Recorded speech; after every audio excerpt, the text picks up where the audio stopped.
বাবা নিয়ে এসেছে ইলিশ মাছ। দেখো ইলিশ মাছগুলো কাজু বাটা দিয়ে চিকেনটা না খেয়ে মানে জাস্ট সবাই ভুলে যাবে। দেখো এটা হচ্ছে লেগ পিস। আমার লিস্টে ভালোবাসার মানুষের চাহিদার পরিমাণটা বেশি। Hello friends, welcome back to our channel Suman পাইলের নতুন একটা ভিডিওতে তোমাদের সকলকে জানাই স্বাগতম। আর এখন আমি বসে গেছি গরম গরম হাতে তালের বড়া নিয়ে, যেটা আমার শাশুড়িমা বানিয়েছে। আজকে প্রায় শাশুড়িমা সকাল থেকে প্রায় মানে 250-র কাছাকাছি এরকম তালের বড়া বানালো। আজকে লাফিং ক্লাবে তালের বড়া খাওয়ানোর ছিল, তাই জন্য শাশুড়িমা তাল ঘষে মানে 6-7টা তাল ঘষে তারপর সেটাকে বড়া বানিয়েছে, সবাইকে খাইয়েছে। আর এখন আমাদের বিকালে করে দিয়েছে। ব্লগটা তো আমি সকাল থেকে শুরু করেছিলাম, তোমাদেরকে দেখাচ্ছি যে দেখো কতটা তাল ছিল এবং এত মুচমুচে হয় না খেতে, পুরো ক্রিপসি, একদম ক্রিপসি না হলে বড়ার কোনো মজা থাকে না। আমার তো খুব ভালো লাগে এটা, আমার শাশুড়িমার হাতে খুব ভালো লাগে। এইটা একটা আমার ভালো লাগে তালের বড়া। আর একটা জিনিস আমার ভালো লাগে যেটা শীতকালে বানায়, ওই রাঙালুর পিঠে, ওটা খুব ভালো লাগে। গোকুল পিঠে, যেটা সুমনেরও খুব ভালো লাগে। আমার শাশুড়িমার হাতে এই দুটো জিনিস খুব ভালো লাগে, আর এগুলোর মধ্যে তালের বড়াটা খুব ভালো লাগে। তো দারুণ।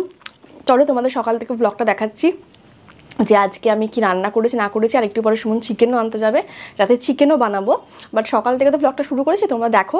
যদি ভালো লাগে অবশ্যই ভিডিওটা কিন্তু পুরোটা দেখো। চলো আজকে ব্লগটাকে শুরু করছি, আশা করি তোমাদের খুব ভালো লাগবে, তাই ভিডিওটা স্কিপ না করে দেখতে থাকো। আমার শাশুড়ি মা এইসব জিনিস খুব ভালো বানাতে পারে, বিশেষ করে তালের বড়া, তালের লুচি।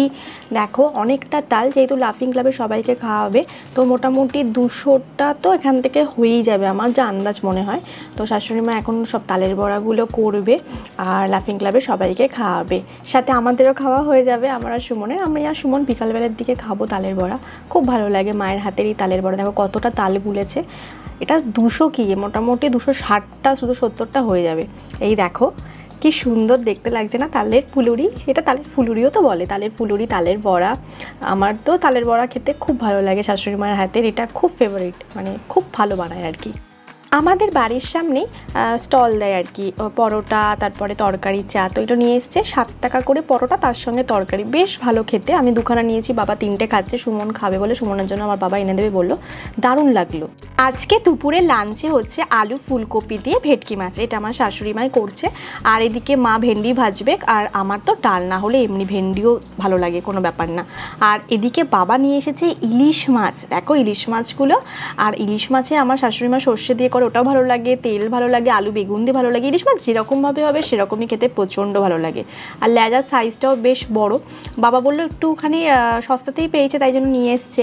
আর আমাদের এখানে মাছ তো পুরো টাটকা, তাই জন্য ভালোই লাগে মাছগুলো। আর চিংড়ি মাছ নিয়ে এসেছে। চিংড়ি মাছটা আজকে করব না, ইলিশ মাছ আর চিংড়ি মাছ কালকে বা পরশু দিনকে হবে, কারণ অলরেডি আজকে ডিমের তরকারি হবে, রাতে চিকেন হবে, আবার ভেটকি মাছ হচ্ছে, সেজন্য ডিমের তরকারি করবো বলে ডিমগুলোকে আমি সেদ্ধ করতে দিয়ে দিয়েছি।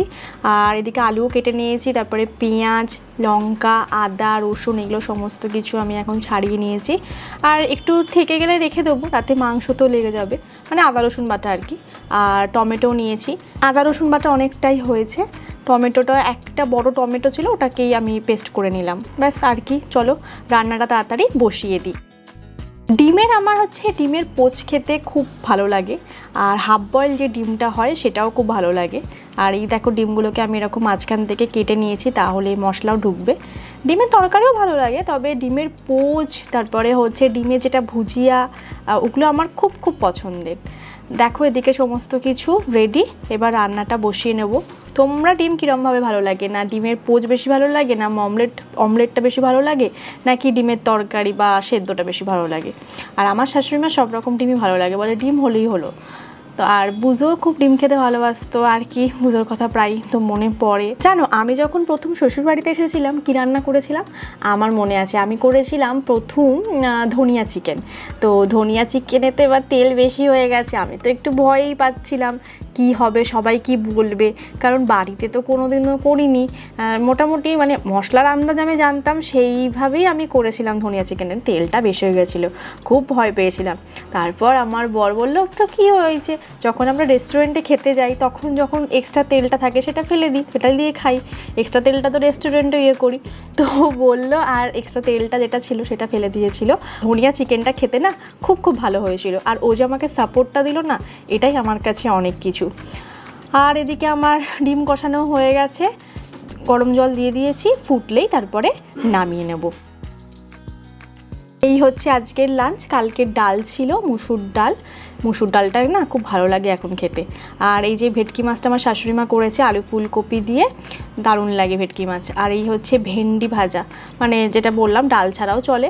আর একটু শশা আর একটুখানি পেঁয়াজ রেখেছি। আর এই দেখো ডিমের তরকারি, কালারটা দারুণ এসেছে না ডিমের তরকারি, জমে যাবে লাঞ্চটা। বিকেল এখন 5টা। আমি না বিছানাটা গুছিয়ে নিলাম, সুমন ওদিকে মাংস আনতে গেছে, তো বিছানাটা আমি গুছিয়ে নিলাম, চাদর সমস্ত কিছু পাল্টে নিয়েছি। এদিকে সুমনের সমস্ত কিছু থাকে, চার্জার, পাওয়ার ব্যাংক সমস্ত কিছু চার্জ দিয়ে নিয়েছি। আর দেখো শাশুড়ি মা এদিকে কী করছে, বাতাবি লেবু ছড়াচ্ছে। সৌমি আবার লেবু খুব পছন্দ করে, ওর তালের বড়া খুব একটা ভালো লাগে না, তাই জন্য ও বাতাবি লেবু খাবে। একটা পুরোটাই খেয়ে নিতে পারে, সৌমি খুব ভালোবাসে। সুমন চিকেন নিয়ে চলে এসছে, আর চিকেনটা ভালো করে ধুয়ে নেবো। এখন বলছে চিকেনের দাম ভালোই কমেছে, তা এখন তো দেখলাম তা ভালোই বললো। আর আমাদের ওই সাইডে যেখান থেকে নিয়ে আসে না, সেখানে একটু দামটা কমই, আমাদের বাড়ির সামনে দামটা একটু বেশি, 10-20 টাকা হয়তো বেশি। আর ওখানে চিকেনটা ভালো দেয়, যেরকমভাবে বলা হয় সেভাবে কেটে দেয়। সুমন এগুলো ভালোই শিখে গেছে। আর এদিকে একটু আলু পেঁয়াজ আনতে বলেছিলাম, টমেটো আনতে বলেছিলাম, কারণ ওইগুলো লাগবে। আর চিকেনটা আজকে একদম অন্যভাবে করব। এটাতে আমি হচ্ছে তোমার ব্ল্যাক পেপার দিয়েছি, টক দই দিয়েছি, আর নুন দিয়ে শুধু ম্যারিনেট করে রাখবো। তারপরে না ওটা আদা রসুনের সঙ্গে খুব ভালোভাবে, মানে যখন ভাজবো প্রথমে তো পেঁয়াজটা কড়াইতে দেবো, কড়াইতে পেঁয়াজটা ভালো করে ভেজে তারপরে আদা রসুন দিয়ে ভালো করে ওটাকে পেঁয়াজের সাথে মিশিয়ে ভালো করে ভেজে তারপরে মাংসটা দিয়ে ভালো করে আমি ওটাকে ভাজবো, পেঁয়াজ রসুনের সাথে ভাজবো, তাহলে না বেশ একটা টেস্ট হবে। আর যেহেতু মরিচ গুঁড়োটা দিচ্ছি তাই জন্য না একটা আলাদাই টেস্ট আনবে মাংসে। তো এটা মোটামুটি 8 ঘন্টা মতো আমি ম্যারিনেট করে রেখে দেবো, ততক্ষণ আমি বাকি কাজগুলো করে নিই। এদিকে সমস্ত কিছু আমি রেডি করে নিয়েছি, যে বলছিলাম পেঁয়াজ আর আদা রসুন সঙ্গে এটা ভাজবো। আর এটা হচ্ছে মেন কাজু বাটা, আর টমেটো পেস্ট তো লাগবেই। আলুগুলোকে লাল লাল করে ভেজে নেব, বেশ অনেকগুলোই আলু দিয়েছি। সুমন দেখি এখন অনেক, মানে ভাতের সঙ্গে না আলুটা একটু বেশি খায় সেজন্য। আর এদিকে হচ্ছে ভালো করে দেখো পেঁয়াজ আদা রসুন এটাকে ভালো করে আগে কষিয়ে তারপরে মাংসটা এর মধ্যে দিয়ে ভালো করে ভেজে নেব। দেখো মাংসটা আমি এর মধ্যে দিয়ে দিয়েছি, মাংসটা ভাজা ভাজা হয়ে গেলে আমি এর মধ্যে টমেটো পেস্ট যেটা ছিল সেটা দিয়ে দেবো। আর জিরে গুঁড়ো এতে একদমই অ্যাড করবো না, তাহলে না সেই টেস্টটাই আসবে না খাবারে। গুঁড়ো মশলার মধ্যে ধনে গুঁড়ো দেবো, নুন দিয়েছি, আর হচ্ছে তোমার কাশ্মীরি লঙ্কা গুঁড়ো দিয়েছি, আর হচ্ছে যেটা শুকনো লঙ্কার গুঁড়ো, যেটা আর কি লাল লঙ্কার গুঁড়ো, সেটা একটু দিতেই হবে, নাহলে টেস্ট হবে না। দেখো ভালো করে কষাতে হবে, আর নুন তো আন্দাজ মতো দিতে হবে, আর সামান্য একটু চিনি দিতে পারো ব্যালেন্স করার জন্য। ব্যাস দেখো কি সুন্দর একটা কালার এসছে মাংসটা। আলুগুলো আমি দিয়ে দিয়েছি।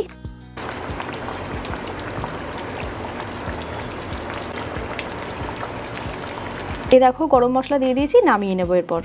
সুমন তো দারুণ মাংস আনতে পারে, এখন আর কোনো কথা নেই, মানে যা বলে দিই সেরকমভাবে নিয়ে আসে। মাংসটা আমাদের না মানে ওই দিকে খুব ভালো দেয় মাংসটা। সুমন বলে মাংসের দাম কমেছে, কত নিল মাংসটা? 220 টাকা, 1 কেজি 300, তাই তো? আর ওখানেই তো আলু টমেটো 1 কেজি 200, ও আচ্ছা 1 কেজি 300 না, 1 কেজি 220 টাকা দাম নিয়েছে। যাই হোক, আর আজকে মাংসটা আমি খুব অন্যভাবে বানিয়েছি, সবার মুখে খুব ভালো লাগবে, তোমাদের দেখাচ্ছি। দেখো লেগ পিসটা উঠেই আছে, দেখো তাকিয়ে রয়েছে সুমনের দিকেই। আর আলু দিয়েই করেছি, এটা আলু ছাড়াও বানানো যায়। কাজু বাটা দিয়ে চিকেনটা না খেয়ে মানে জাস্ট সবাই ভুলে যাবে। দেখো এটা হচ্ছে লেগ পিস, আলু তো দিতেই হবে, এটা আলু ছাড়াও করা যায়, কোনো ব্যাপার না, বাট দারুণ লাগবে খেতে। ফ্রায়েড রাইস, পোলাও, ভাত দারুণ লাগবে। 10:30 মতন বাজিয়ে এই জাস্ট ডিনারটা করে এলাম, আর দারুণ হয়েছে চিকেনটা, আঙুল চেটে খেতে হবে। আজকে যে রেসিপিটা বানিয়েছিলাম একদম অন্যরকম, আমি ভাবলাম যে রোজকার থেকে একটু অন্যরকম বানাই, তা বেশ ভালো লেগেছে। সুমনেরও খুব খেতে ভালো লেগেছে। সুমন আমার হাতে রান্না খুব পছন্দ করে। দেখো মায়ের হাতে রান্না তো সারা জীবনে খেয়ে আসছে, সেটা তো ভালো লাগবেই, কিন্তু দেখো বিয়ের পরে একটা আমি ওর সোলমেট, ও আমার সোলমেট, দুজনের মধ্যে যদি অ্যাডজাস্টমেন্টই না হয়, বা ও যদি আমাকে সময় না দেয়, বা একটা বাড়ি থেকে আসার পর যদি ও আমাকে নাই বুঝলো, তাহলে আর বড় বউয়ের মধ্যে সম্পর্ক কী হলো না, এদিক থেকে আমি স্যাটিসফাইড।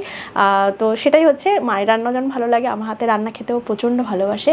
তারপরে শিলিগুড়ির মাসি মেশে অরিত্র এসেছিলো, সব গল্প করলাম, চা করে দিলাম, সবার সঙ্গে অনেকক্ষণ ধরে গল্প হলো। মায়ের হাতে তালের বড়া খেলো, বলছে এত সফট এত নরম বানিয়েছে তালের বড়াটা। তারপরে বিকালে লাফিং ক্লাবের আর এক কাকু এসেছিলো, সে আমাদের সমস্ত ভিডিও দেখে সেই কাকু, তো সেই কাকুর সঙ্গে আগে অনেক দুবার দেখা হয়েছে, তো আজকে তালের বড়া খাচ্ছিলো, বলছে এত সুন্দর তালের বড়া হয়েছে। দিয়ে আমার সঙ্গে গল্প করছিল, বলছে আমার শ্বশুরমশাইকে বলছে আজকালকার দিনে এরকম মেয়ে দেখাই যায় না, মানে ভিডিওতে তো দেখি মানে সবাইকে যে শ্রদ্ধা রেসপেক্ট দিয়ে যে কথা বলা এবং শ্বশুরমশাইয়ের সঙ্গে যে বন্ডিংটা, এটা সত্যি কথা। শ্বশুরমশাইয়ের সঙ্গে আমার একটা আলাদাই সম্পর্ক। দেখো নিজের বাবা মার জায়গাটা তো আলাদাই থাকে, সেটা আলাদা, কিন্তু তারপরেও শ্বশুরবাড়িতে এসে সবাইকে যে একটা আপন করে নেওয়া এবং বাবার সঙ্গে যে বন্ডিংটা, সবার সঙ্গেই ভালো সম্পর্ক রয়েছে, কিন্তু শ্বশুরমশাইয়ের সঙ্গে একটু বন্ডিংটা না, মানে কি বলতো, নির্দ্বিধায় বাবা আমাকে সব কথা বলতে পারে, আমিও সব কথা শেয়ার করতে পারি, যেটা আমার প্রবলেম হয় বা যে কোনো ধরনের। এই আজকে মেট্রোতে একটা হাস্যকর ঘটনা বাবার সঙ্গে শেয়ার করছিলাম, বাবা অনেক কিছু শেয়ার করে, তো আমাদের মধ্যে বন্ডিংটা খুব মানে ভালো। সেটা যে ওই কাকুও যে নোটিস করেছে এবং কাকু যে বললো যে আজকালকার মেয়েদের মানে মতোই নয়, এবং পায়েল হচ্ছে ভীষণ এনার্জেটিক এবং ভীষণ অ্যাডভেঞ্চারাস, মানে বলছে একদম ছেলের সঙ্গে একদম পারফেক্ট মানিয়েছে, এত অ্যাডভেঞ্চারাস। আমার শ্বশুরমশাই সামনেই বলছিল যে আজকালকার দিনের মেয়ে হয়ে যে এত অ্যাডভেঞ্চার করতে পারে, যে কোথায় কোথায় চলে গিয়ে পেহেলগামে লিরা নদীর তীরে রান্না, মানে বলছে আমরা দেখি তো ভিডিওতে, মানুষ চিনতে পারি। তো সেইটা আমার কাছে খুব ভালো লাগলো যে ভালোবাসে আমাকে, এবং বাবাকে বলছিল যে সত্যি মানে সবাই তোমাদের ফ্যামিলি সবাই খুব মানে এনার্জেটিক, এবং এই যে সৌমিও যে মানালিতে থাকে, সাহস না থাকলে তো একা একা থাকতে পারা সম্ভব নয়। তো বলছিল যে খুব ভালো লাগে তোমাদের এই ফ্যামিলিটাকে, আর পায়েলকেও খুব ভালো লাগে। তাই তালের বড়া নিয়ে কথা হচ্ছে। দিয়ে আমার শাশুড়ি মা সত্যি ভীষণ ভালো তালের বড়া মানে আজকে লাফিং ক্লাবে 210-এর ওপর তালের বড়া আমার শাশুড়ি মা নিজে বানিয়ে নিয়ে গেছিলো, সবাই খেয়েছে আর খুব ভালো লাগে। মায়ের তালের বড়া যে খাওয়ার জন্য না সবাই মানে কি বলবো, মানে অপেক্ষা করে থাকে, এরকম একটা ব্যাপার। তা আমার শাশুড়ি মা বলছে কাকুর গল্প করছে যে এত সুন্দর তালের বড়া তুমি বানাও, বলছে হ্যাঁ আমি বসে আমি সমস্ত কিছু বানাই। দিয়ে আমার শাশুড়ি মা বলছে যে যতদিন পাচ্ছি করতে পারছি করবো। তারপরে পায়েলে যখন মানে মায়ের যখন নাতি নাতনি আসবে, বায়না করলে যখন পায়েল দেখবে, কাকু এক কথা বলছে পায়েল জানে ও করবেই, ও সব কিছু করতে পারে সবার জন্য। তো ওই কথাটা শুনে আমার এত ভালো লেগেছে যে কাকু আমার মধ্যে দিয়ে কী দেখেছে আমি জানি না, মানে বলে না গুরুজনরা বুঝতে পারে কে কেমন, সেটা তো কাকু যে ওইসব সম্পূর্ণ না, ও পায়েল করবে, ও করবে না, ও জানে ও করবে। তো এই যে আমাকে একটা মানে কি বলবো, একটা আলাদা এনার্জি দিল, মানে আমি না যাই খুব ভালো লাগলো যে আমাকে সবাই তো খুব ভালোবাসে। হ্যাঁ দেখো তার মধ্যেও হয়তো অনেক মানুষ আছে যে ভালোবাসে না, কিন্তু আমার লিস্টে ভালোবাসা চাহিদার পরিমাণটা অনেক বেশি, আর হয়তো কম মানুষ আছে যে আমাকে ভালোবাসে না বা পেছনে কিছু বলে বা হতে পারে সেটা।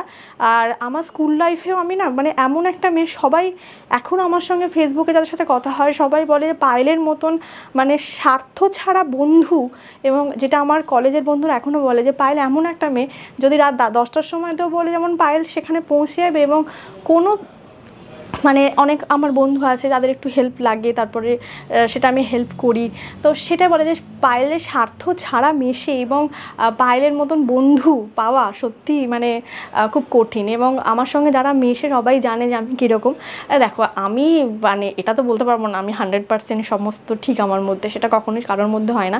তো এরকম আছে, কিন্তু আমার লিস্টে ভালোবাসার মানুষের চাহিদার পরিমাণটা বেশি। মানে আমার সম্বন্ধে খুব খুব খুব খুব রেয়ার মানুষ আছে যে আমার সম্বন্ধে বলতে পারে যে পায়েল ভালো না, মানে সবার মুখে শুনি পায়েল ভালো। তো সেটা যাই হোক আমার খুব ভালো লাগে। আর কাকু বললো যে এটা আমার খুব ভালো লেগেছে, মানে এটা যে আমাকে যে এটা দিল না এনার্জি, যে না আমি করতে পারি, মানে আমার ভিডিও দেখে বলেই তো মানে বলছে যে যেভাবে চেষ্টা করে, তো সত্যি আমার খুব ভালো লেগেছে, মানে আমার খুব খুব ভালো লেগেছে। আর আমি সত্যি মানে কি বলতো, আমি না চেষ্টা করতে ভালোবাসি, যেমন রুটিটা বানিয়ে ফেললাম, জীবনে কোনোদিন ভাবতে পারিনি যে আমি রুটি বানিয়ে ফেলতে পারবো। তো যাই হোক এই নিয়ে আর কি আমার খুব ভালো লেগেছে। আর চিকেনটা তো দুর্দান্ত হয়েছিল, আজকে একদমই অন্য স্টাইলে বানালাম, তোমরা চাইলে একদিন আমি রেসিপি শেয়ার করবো এটা। যাই হোক চলো আজকে ভিডিওটা এখানেই শেষ করছি, আশা করি তোমাদের খুব খুব ভালো লেগেছে। যদি ভালো লেগে থাকে তাহলে অবশ্যই লাইক কমেন্ট শেয়ার আর সাথে সাবস্ক্রাইব করে দিও। আর যাওয়ার আগে যেটা বলি, always be positive, be energetic, be healthy and love yourself. চলো আজকের মতন টাটা।